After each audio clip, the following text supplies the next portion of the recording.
Hi, I'm James. I'm going to be taking you through a piano tutorial on playing Snow Scene by Norton. This is from Micro Jazz Collection number 1. It's also a preliminary grade ABB piano for leisure piece. Let me start by playing it, then we can break down some practice ideas.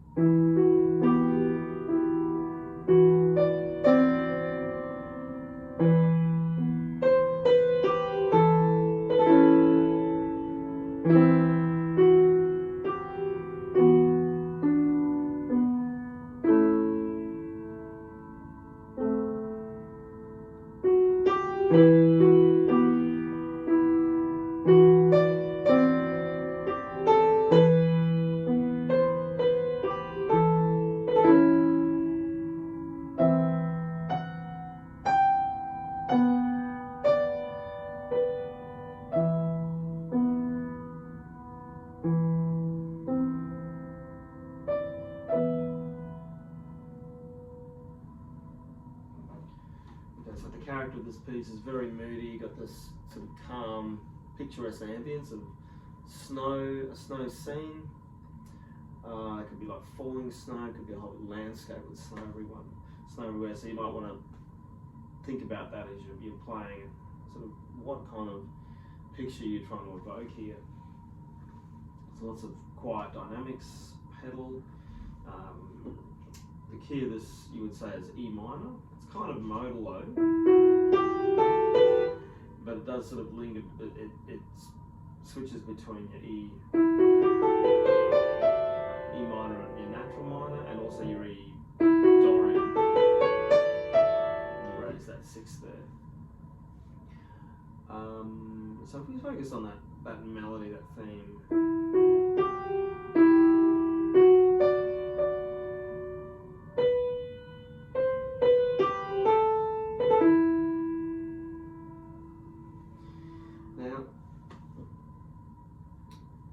Things to watch for here. So bar 2, you've got that slight stretch, that 2 to 5. It'll be a little challenging if you're not used to stretching that far.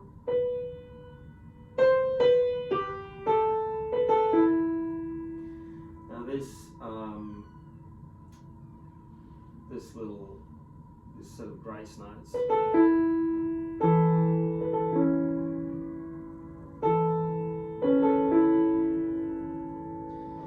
So I'd play them before the beat.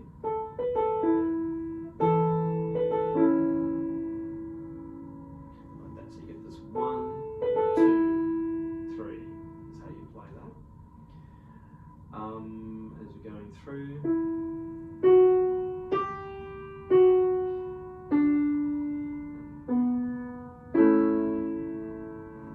It's kind of like the end of the first section, right at bar 8. And then it goes into the next section. Now at this point, there's 2 lines going on in the same hand, some very subtle counterpoint, as though your hand's divided into 2 parts. So you've got your pinky holding that note at the top, and then picking up the melody here. I guess you could think of it as a counter melody below.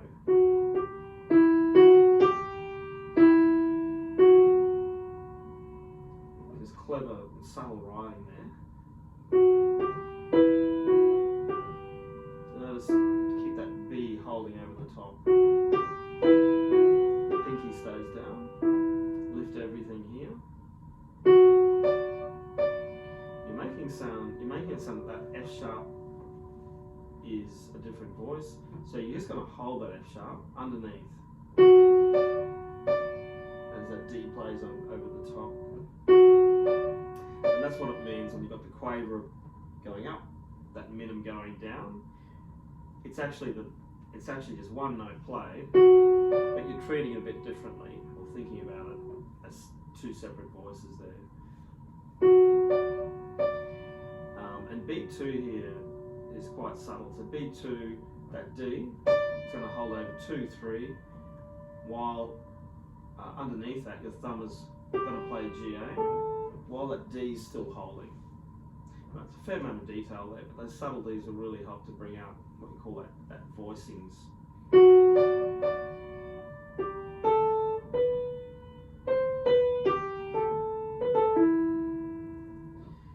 this is a little bit like the beginning, but up an octave. And getting very soft at the end. Notice that 3 change. So that the third last bar, you've got that D quaver by itself. That moves to your third finger. So you get much better control on that EB fourth using 4 and 1. Otherwise you're kind of left stuck with 3 and 1. And that tension there that you get from stretching isn't the best use of the hand there when you're trying to go really quietly, hence the finger change. Now the left hand throughout. It's a good time to couple the pedaling, but it's just like a 1, 2, 3, 1. That surprise C sharp. Sometimes for students I find when the C sharp comes in, particularly if they've been a lot of white note scales, it's a good opportunity to train the hand to go in a bit further into your depth there. So you push your hand in, so that B from the outset, that thumb on the B, if you get it so it's right next to that B flat there, not too far away. So when it is time to move to the C sharp, it's quite close. Not far to go. A lot of beginner students will be more out here on the edge, and then what happens is when you have to go to the C sharp, it's a big reach in. So if you set yourself up first, a little bit further in, then you go to the C sharp, nice and close. Now, we call this an Akachi Chura in bar 5, which basically means really fast. Now E's going to hold underneath that C. Of course, it's done more quietly. Pedal. And you aim to have that middle C coming right on the 1, and that E is just a little bit before the middle C.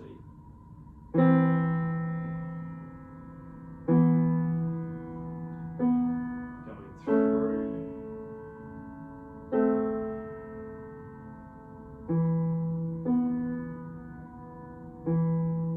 This is like the beginning again. Here comes that C sharp. Make sure your hand's all the way in. And you just got some really quiet playing to do at the end.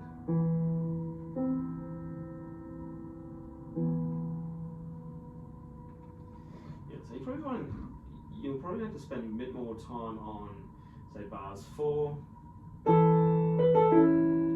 bar 5,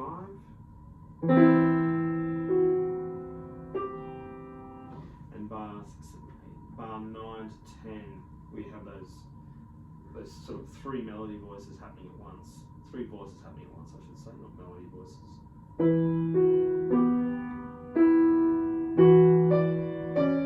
Whoa, that's enough. I'll try that again. My bad.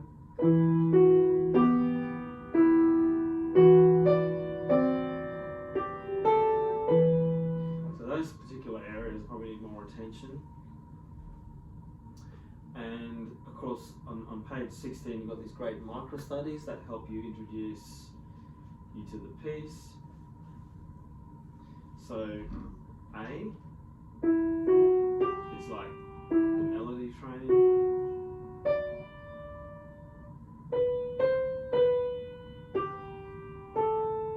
So it introduces you to the basic melody of the phrases, the slurs and the lifts you can do when your hand moves, and leaves those grace notes and ornamentation for later.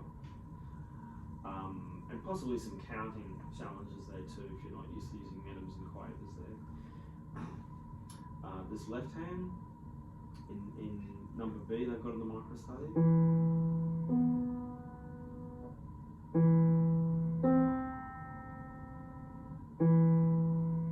Now there's an instruction here. Don't leave gaps between the notes, or play the thumb too heavily. So yeah, you've got to keep that thumb light. It's a good idea. gaps between the notes. I'm assuming he means the slurs, because to not leave gaps between the notes, you may have to reduce the pedalling at that point, because there will have to be a lift.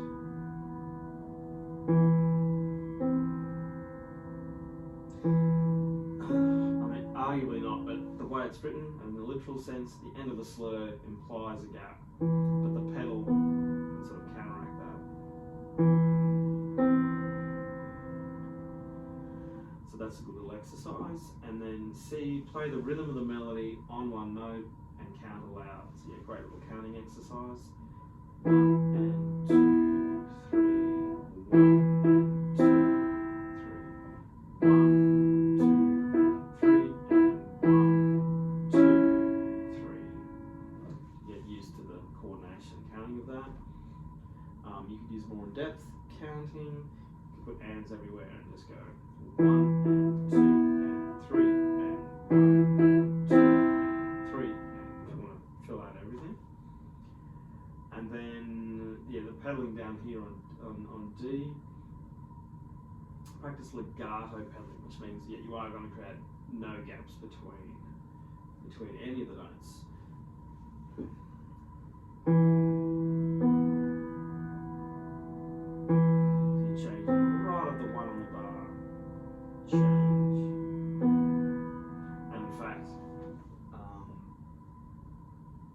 There's a bit more detail there, so we're going to go 1, 2, 3, 1, 2, 3. So you are pedaling on B1 and B2.